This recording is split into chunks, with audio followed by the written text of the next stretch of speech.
Hi there, my name's Anna and welcome back to my art channel. So in today's tutorial we're going to be painting a horse using watercolour, and as you can see I've already sketched out my horse and I used a reference photo probably from Unsplash or from Pixabay, and if I can find the link for it I'll link it in the description down below.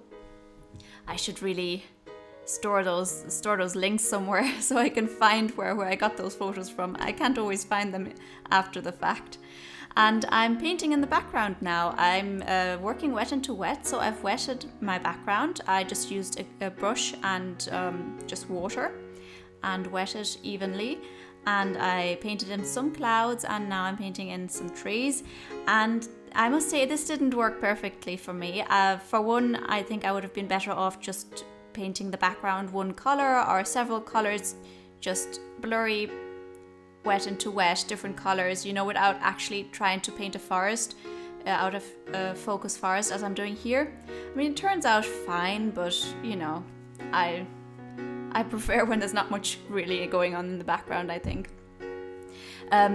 So I'm painting wet into wet, and the issue with wet into wet is that the paper will dry, and the more the paper dries, the more definition the lines and the leaves of the trees will retain, which can be a desired effect. But when you reach a certain point, you just kind of have these harsh and not so nice edges. As you could see, I was blotting some of the paint away because that happened here. And then I go over it with it just wet onto dry, just kind of painting in those trees again to darken them up. And I'm just kind of covering up the wet into wet that I did underneath it. It turns out fine. Like, you know, you can see that is a forest, and it is kind of pushed into the background a little bit, and doesn't have a very high definition. But yeah, I'm not in love with that, unfortunately. I do like the way the horse turns out though. So yeah, that makes up for it. I'm using my new Arches watercolor paper for this, which is 100% cotton watercolor paper. Previously, the watercolor paper I used was, I still use it, from Hanemühle, and is also very good, but I assume it's not 100% cotton. It's probably just cellulose paper, because otherwise they would have probably advertised that it is 100% cotton. I can't say I necessarily like this paper a lot more. It's different, and I'm still getting used to it. And I'm using my Mission Gold watercolor paints, and here I'm starting to color out the horse, to paint in the horse, and it's a grey horse. Not obviously one massive grey color, just variation of color there. It's kind of spotty, and you know the way a grey horse looks, there's a lot of texture to the color of the horse. And I'm using a mixture of ultramarine blue and a very reddish brown. In this set it's called red brown actually.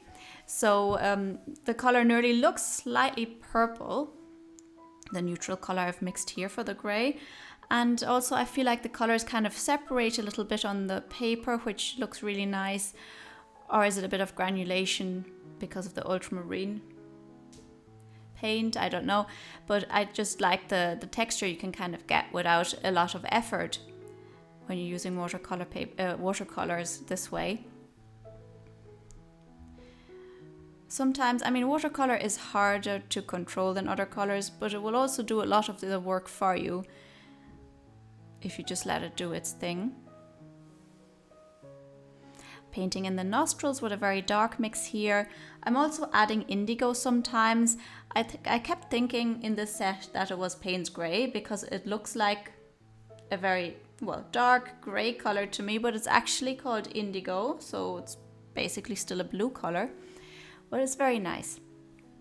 And will darken things up without having to use black. It's a nice type of grey. So I'm painting in the area between the nostrils, and I start kind of wet on dry, but then I kind of blend out the paint with some water, or I'm just working wet into wet in the end once I've added all my color, because the areas beside what I'm painting are still wet with the color I put down beforehand, if that makes sense. Yeah. I'm just painting in the different planes of the horse. Here the bottom lip is a lot darker as well.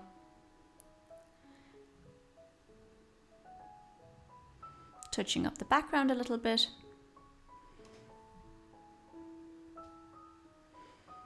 And I'm darkening up the right hand flank of the horse. And I just keep layering a lot, especially on the body of the horse, until I have the darkness and the texture that I want.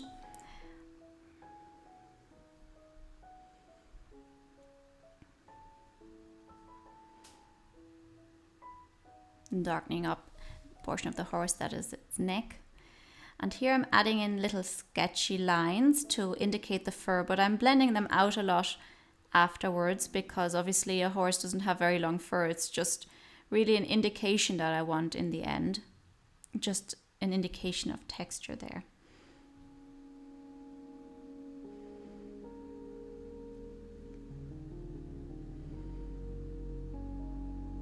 So basically most of the time I'm putting down paint and I'm blending out the edges so I don't have harsh lines where I don't want them. I'm also putting in a bit of white paint here. I'm not sure if it was white watercolor or white gouache paint.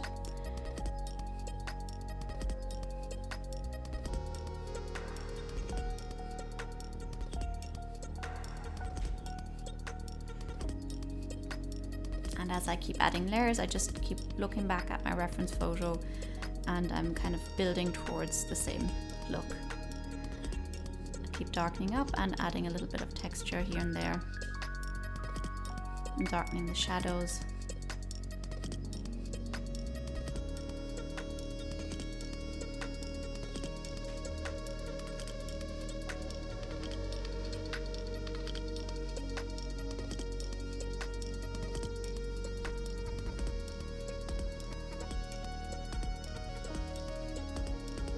Working on the face of the horse some more. Getting some shadows around the nose.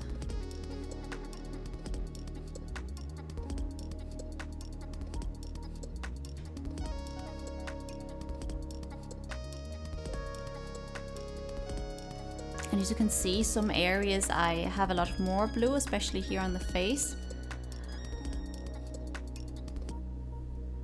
So you can actually see the blue color in the mix.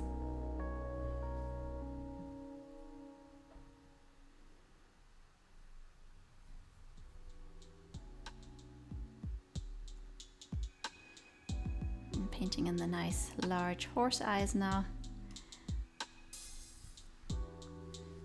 Again, using a very dark mixture.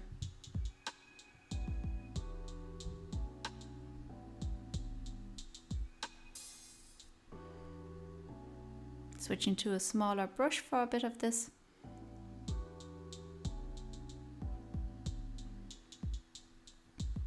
Nice thing with watercolor is you can also lift some paint when you've gone a little too dark.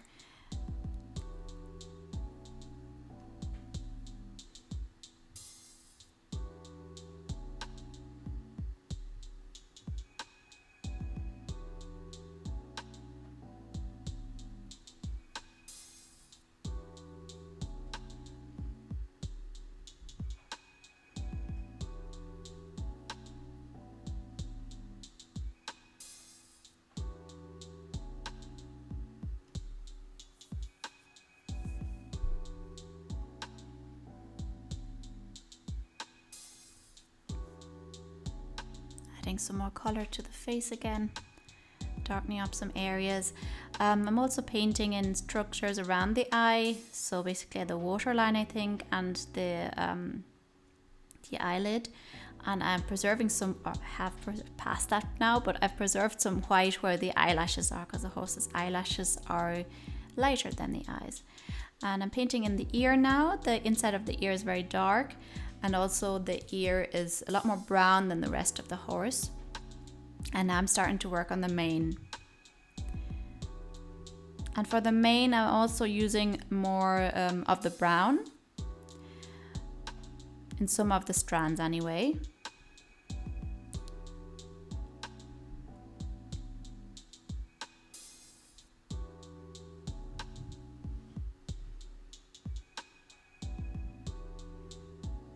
Working on the ear some more, lifting paint, adding some paint.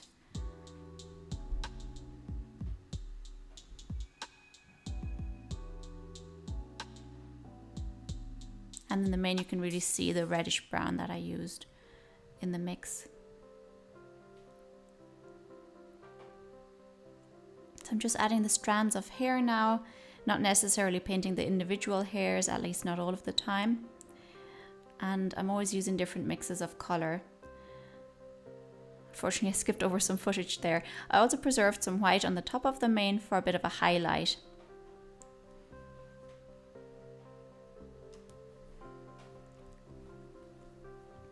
So I'm nearly finished the painting at this point, and I just hope you're enjoying the video. And if you are, I would really appreciate it if you gave me a thumbs up and consider subscribing to my channel. Yeah, and also leave some comments down below if you like this painting and tell me what you think. So now I'm finishing the second ear, or I'm painting in the second ear, and basically like the first one, I wetted it first and I'm dropping in some of the dark mixture in the middle and some lighter brown around the outside or closer to the outside. Going back over to the first ear, adding some little hairs around there.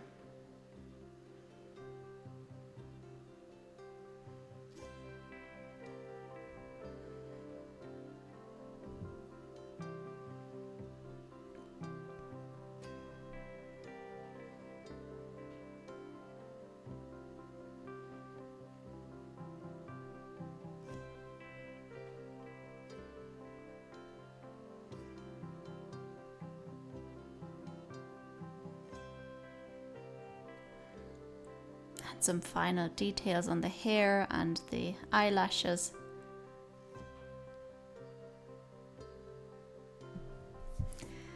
So that's my final painting, and I hope to see you again in one of my next videos. Take care and bye bye.